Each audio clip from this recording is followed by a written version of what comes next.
This is Democracy Now!, democracynow.org, The War and Peace Report. I'm Amy Goodman. Today, we spend much of the hour looking at the economic impact of the coronavirus pandemic, what some are calling coronavirus capitalism. Soon, we'll be joined by Nobel Prize-winning economist Joseph Stiglitz, whose new book is People, Power, and Profits: Progressive Capitalism for an Age of Discontent. But first, we begin with a new video by author and activist Naomi Klein, produced by The Intercept. In 2007, Klein wrote The Shock Doctrine, The Rise of Disaster Capitalism. Now she argues Trump's plan is a pandemic shock doctrine, but it's not the only way forward. The video opens with this quote from economist Milton Friedman, who says, "Only a crisis, actual or perceived, produces real change. When that crisis occurs, the actions that are taken depend on the ideas that are lying around." Ideas that are lying around. Friedman, one of history's most extreme free market economists, was wrong about a whole lot, but he was right about that. In times of crisis, seemingly impossible ideas suddenly become possible. But whose ideas? Sensible, fair ones, designed to keep as many people as possible safe, secure, and healthy? Or predatory ideas, designed to further enrich the already unimaginably wealthy while leaving the most vulnerable further exposed?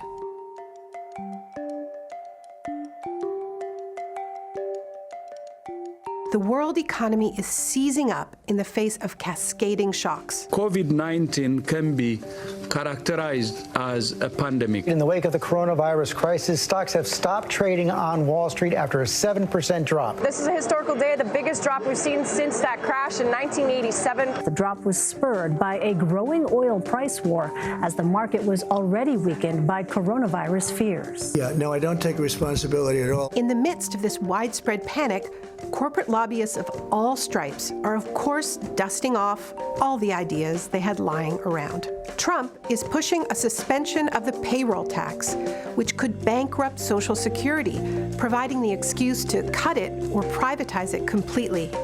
An idea that has been lying around for a very long time. A worker at his or her option ought to be allowed to put some of their own money in a private savings account. Lying around on both sides of the aisle. When I argued that we should freeze federal spending, I meant Social Security as well.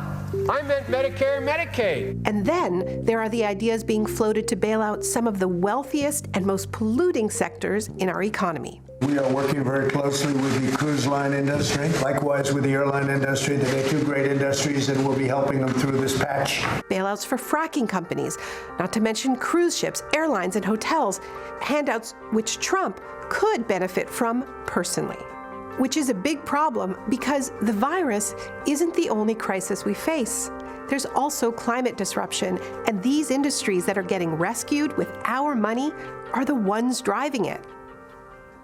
Trump has also been meeting with the private health insurers. We're meeting with the top executives of the health insurance companies. The very ones who have made sure that so many Americans can't afford the care they need.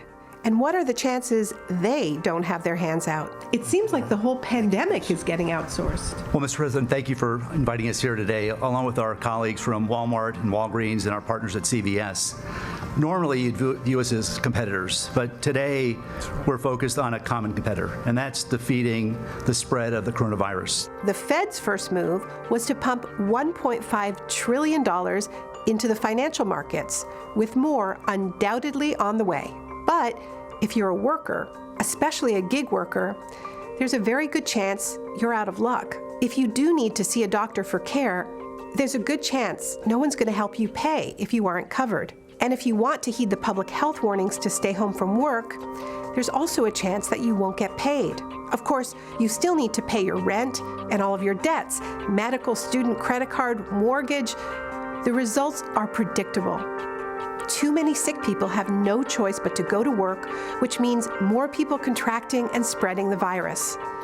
And without comprehensive bailouts for workers, we can expect more bankruptcies and more homelessness down the road.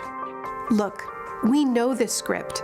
In 2008, The last time we had a global financial meltdown, the same kinds of bad ideas for no-strings-attached corporate bailouts carried the day. And regular people around the world paid the price. And even that was entirely predictable.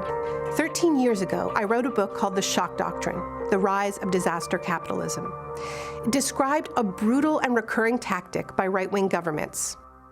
After a shocking event, a war, coup, terrorist attack, market crash, or natural disaster, they exploit the public's disorientation, suspend democracy, push through radical free market policies that enrich the 1% at the expense of the poor and middle class. But here is what my research has taught me. Shocks and crises don't always go the shock doctrine path. In fact, it's possible for crisis to catalyze a kind of evolutionary leap. Think of the 1930s, when the Great Depression led to the New Deal. The only thing we have to fear is fear itself. In the United States and elsewhere, governments began to weave a social safety net, so that the next time there was a crash, there would be programs like Social Security to catch people. The right of every family to a decent home, the right to adequate medical care, and the opportunity to achieve and enjoy good health. Look, we know what Trump's plan is. A pandemic shock doctrine featuring all the most dangerous ideas lying around. From privatizing Social Security, to locking down borders, to caging even more migrants. Hell, he might even try canceling elections. But the end of this story hasn't been written yet. It is an election year, and social movements and insurgent politicians are already mobilized. And like in the 1930s, we have a whole bunch of other ideas lying around. Do we believe that everybody should be entitled as a right to health care? Yeah! We will not stop organizing and fighting until all unhoused folks who want shelter have shelter. Canceling student debt. It makes so much sense that if you're sick, that you should not be penalized where you don't have an income. Many of these ideas were dismissed as too radical just a week ago. Now, they're starting to seem like the only reasonable path to get out of this crisis and prevent future ones. Now, here's something that helps explain the difference between the testing situation in South Korea and the U.S. The South Korea, like European countries and Canada, has universal single-payer insurance, and that means that it's easier to mobilize, and also people know what to do. There is pretty much one answer for how to get testing. The U.S. is a patchwork of countless different systems, and so you can't say, here's exactly the steps that every American should take in order to get tested. And with Washington suddenly in the giant stimulus business, this is precisely the time for the stimulus that many of us have been talking about for years. Today is the day that we truly embark on a comprehensive agenda of economic, social, and racial justice in the United States of America. It's called the Green New Deal. Instead of rescuing the dirty industries of the last century, we should be boosting the clean ones that will lead us into safety in the coming century. If there is one thing history teaches us, it's that moments of shock are profoundly volatile. We either lose a whole lot of ground, get fleeced by elites, and pay the price for decades, or we win progressive victories that seemed impossible just a few weeks earlier. This is no time to lose our nerve.